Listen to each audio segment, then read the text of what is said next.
हरतालिका तीज व्रत कथा। जिनके दिव्य केशों पर आकन के फूलों की माला शोभा देती है और जिन भगवान शंकर के मस्तक पर चंद्र और गले में मुंडों की माला पड़ी हुई है, जो माता पार्वती दिव्य वस्त्रों से तथा भगवान शंकर दिगंबर वेश धारण किए हैं, उन दोनों भवानी शंकर को नमस्कार करता हूँ।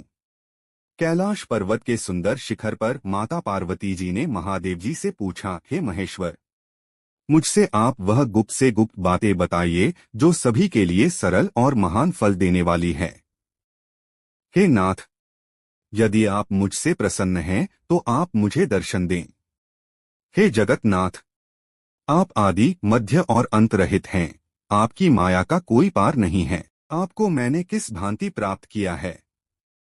कौन से व्रत तप या दान के पुण्य फल से आप मुझको वर रूप में मिले?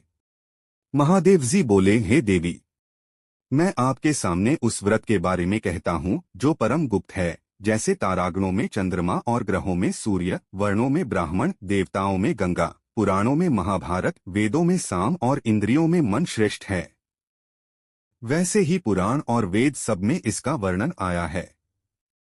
जिसके प्रभाव से तुमको मेरा आधा आसन प्राप्त हुआ है। हे प्रिय, उसी का मैं तुमसे वर्णन करता हूँ। सुनो, भाद्रपद भादों मास के शुक्ल पक्ष की हस्त नक्षत्र के दिन इस व्रत का अनुष्ठान मात्र करने से सभी पापा का नाश हो जाता है।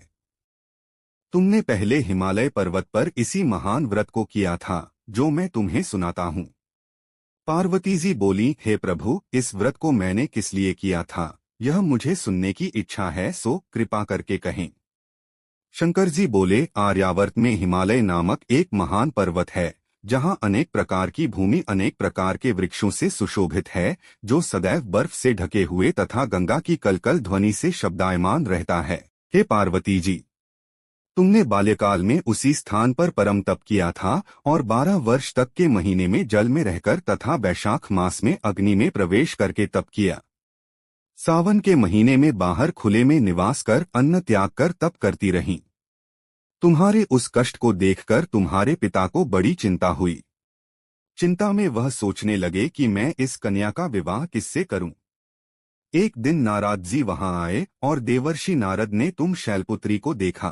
तुम्हारे पिता हिमालय ने देवर्षि को अर्घ्य, पाद्य, आसन देकर सम्मान सहित बिठाया और कहा, हे मुनीश्वर, आपने यहाँ तक आने का कष्ट कैसे किया, कहें क्या आज्ञा है? नारद जी बोले, हे गिरिराज, मैं विष्णु भगवान का भेजा हुआ यहाँ आया हूँ। तुम मेरी बात सुनो। आप अपनी कन्या को उत्तम वर को दान करें। ब्रह्मा, इंद्र, शिव आदि देवताओं में विष्णु भगवान के समान कोई भी उत्तम नहीं है। इसलिए मेरे मत से आप अपनी कन्या का दान भगवान विष्णु को ही दें। हिमालय बोले, यदि भगवान वासुदेव स्वयं ही कन्या को ग्रहण करना चाहते हैं और इस कार्य के लिए ही आपका आगमन हुआ है, तो वह मेरे लिए गौरव की बात है। मैं अवश्य उन्हें ही दूंगा। हिमालय का यह आश्वासन सुनते ही देवर्षि नारद जी आकाश में अंतर्धान हो गए और भगवान विष्णु के पास पहुंचे। नारद जी ने हाथ जोड़कर भगवान विष्णु से कहा, प्रभु, आपका विवाह कार्य निश्चित हो गया है। इधर हिमालय ने पार्वती जी से प्रसन्नता पूर्वक कहा, हे पुत्री, मैंने तुमको गरुड़ध्वज भगवान विष्णु को अर्पण कर दिया है। पिता के इन वाक्यों को सुनते ही पार्वती जी अपनी सहेली के घर गईं और पृथ्वी पर गिरकर अत्यंत दुखित होकर विलाप करने लगीं। उनको विलाप करते हुए देखकर सखी बोली, हे देवी, तुम किस कारण से दुखी हो, मुझे बताओ। मैं अवश्य ही तुम्हारी इच्छा पूरी करूंगी। पार्वती बोली, हे सखी, सुन, मेरी जो मन की अभिलाषा है सुनाती हूँ। मैं महादेव जी को वरण करना चाहती हूँ। मेरे इस कार्य को पिताजी ने बिगाड़ना चाहा है, इसलिए मैं निसंदेह इस शरीर का त्याग करूंगी। पार्वती के इन वचनों को सुनकर सखी ने कहा, हे देवी, जिस वन को तुम्हारे पिताजी ने न देखा हो तुम वहां चली जाओ। तब देवी पार्वती अपनी सखी का यह वचन सुन ऐसे ही वन को चली गई। पिता हिमालय ने तुमको घर पर न पाकर सोचा कि मेरी पुत्री को कोई देव, दानव अथवा किन्नर हरण करके ले गया है। मैंने नारद जी को वचन दिया था कि मैं पुत्री का भगवान विष्णु के साथ वरण करूंगा। हाय, अब यह कैसे पूरा होगा?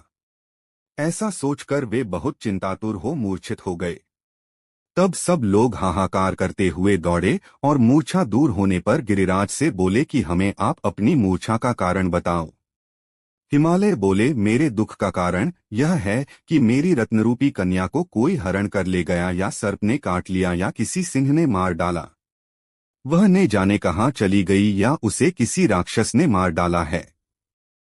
इस प्रकार कहकर गिरिराज दुखित होकर ऐसे कांपने लगे जैसे तीव्र वायु के चलने पर कोई वृक्ष कांपता है। तत्पश्चात हे पार्वती, तुम्हें गिरिराज साथियों सहित घने जंगल में ढूंढने निकले।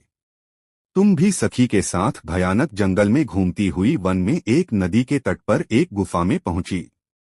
उस गुफा में तुम आनी सखी के साथ प्रवेश कर गईं, जहां तुम अन्न जल का त्याग करके बालू का लिंग बनाकर मेरी आराधना करती रहीं। उस समय पर भाद्रपद मास की हस्त नक्षत्र युक्त तृतीया के दिन तुमने मेरा विधि विधान से पूजन किया तथा रात्रि को गीत गायन करते हुए जागरण किया। तुम्हारे उस महाव्रत के प्रभाव से मेरा आसन डोलने लगा। मैं उसी स्थान पर आ गया जहां तुम और तुम्हारी सखी दोनों थीं। मैंने आकर तुमसे कहा, हे वरान्ने, मैं तुमसे प्रसन्न हूँ, फिर तुम मुझसे वरदान मांग। तब तुमने कहा कि हे देव, यदि आप मुझसे प्रसन्न हैं तो आप महादेव जी ही मेरे पति हों। मैं तथास्तु ऐसा कहकर कैलाश पर्वत को चला गया और तुमने प्रभात होते ही मेरी उस बालू की प्रतिमा को नदी में विसर्जित कर दिया। हे शुभे, तुमने वहां अपनी सखी सहित व्रत का पारायण किया। इतने में तुम्हारे पिता हिमवान भी तुम्हें ढूंढते ढूंढते उसी घने वन में आ पहुंचे। उस समय उन्होंने नदी के तट पर दो कन्याओं को देखा तो ये तुम्हारे पास आ गए और तुम्हें हृदय से लगाकर रोने लगे। बोले, बेटी, तुम इस सिंह व्याघ्रादि युक्त घने जंगल में क्यों चली आई? तुमने कहा, है पिता, मैंने पहले ही अपना शरीर शंकर जी को समर्पित कर दिया था, लेकिन आपने नारद जी को कुछ और बोल दिया, इसलिए मैं महल से चली आई। ऐसा सुनकर हिमवान ने तुमसे कहा कि मैं तुम्हारी इच्छा के विरुद्ध यह कार्य नहीं करूंगा। तब वे तुम्हें लेकर घर को आए और तुम्हारा विवाह मेरे साथ कर दिया। हे प्रिय, उसी व्रत के प्रभाव से तुमको मेरा अर्धासन प्राप्त हुआ है। इस व्रतराज को मैंने अभी तक किसी के सम्मुख वर्णन नहीं किया है। हे देवी, अब मैं तुम्हें यह बताता हूं कि इस व्रत का यह नाम क्यों पड़ा। तुमको सखी हरण करके ले गई थी, इसलिए हरतालिका नाम पड़ा। पार्वती जी बोली, हे स्वामी, आपने इस व्रतराज का नाम तो बता दिया, लेकिन मुझे इसकी विधि और फल भी बताइए कि इसके करने से किस फल की प्राप्ति होती है। तब भगवान शंकर जी बोले, सौभाग्य की इच्छा रखने वाली महिलाओं को यह व्रत पूरे विधि विधान के साथ करना चाहिए। व्रत में केले के खंभों से मंडप बनाकर उसे वंदनवारों से सुशोभित करें। उसमें विविध रंगों के उत्तम रेशमी वस्त्र की चांदनी ऊपर तान दें। चंदन आदि सुगंधित द्रव्यों का लेपन करके महिलाएं एकत्रित हों। शंख, भेरी, मृदंग आदि बजावें। विधि पूर्वक मंगलाचार करके श्री गौरीशंकर की बालू निर्मित प्रतिमा स्थापित करें। फिर भगवान शिव पार्वती जी का गंध, धूप, पुष्प आदि से विधिपूर्वक पूजन करें। अनेकों नैवेद्यों का भोग लगावें और रात्रि को जागरण करें। नारियल, सुपारी, जमवारी, नींबू, लौंग, अनार, नारंगी आदि ऋतुफलों तथा फूलों को एकत्रित करके धूप, दीप आदि से पूजन करके कहें, हे कल्याण स्वरूप शिव, हे मंगल रूप शिव, हे मंगल रूप महेश्वरी, हे शिवे, सब कामनाओं को देने वाली देवी कल्याण रूप तुम्हें नमस्कार है। कल्याण स्वरूप माता पार्वती, हम तुम्हें नमस्कार करते हैं। भगवान शंकर जी को सदैव नमस्कार करते हैं। हे ब्रह्मा रूपिणी जगत का पालन करने वाली माँ, आपको नमस्कार है। हे सिंहवाहिनी, मैं सांसारिक भय से व्याकुल हूँ, तुम मेरी रक्षा करो। हे महेश्वरी, मैंने इसी अभिलाषा से आपका पूजन किया है। हे पार्वती माता, आप मेरे ऊपर प्रसन्न होकर मुझे सुख और सौभाग्य प्रदान कीजिए। इस प्रकार के शब्दों द्वारा उमा सहित शंकर जी का पूजन करें। विधिपूर्वक कथा सुनकर गौ, वस्त्र, आभूषण आदि ब्राह्मणों को दान करें। इस प्रकार से व्रत करने वाले के सब पाप नष्ट हो जाते हैं।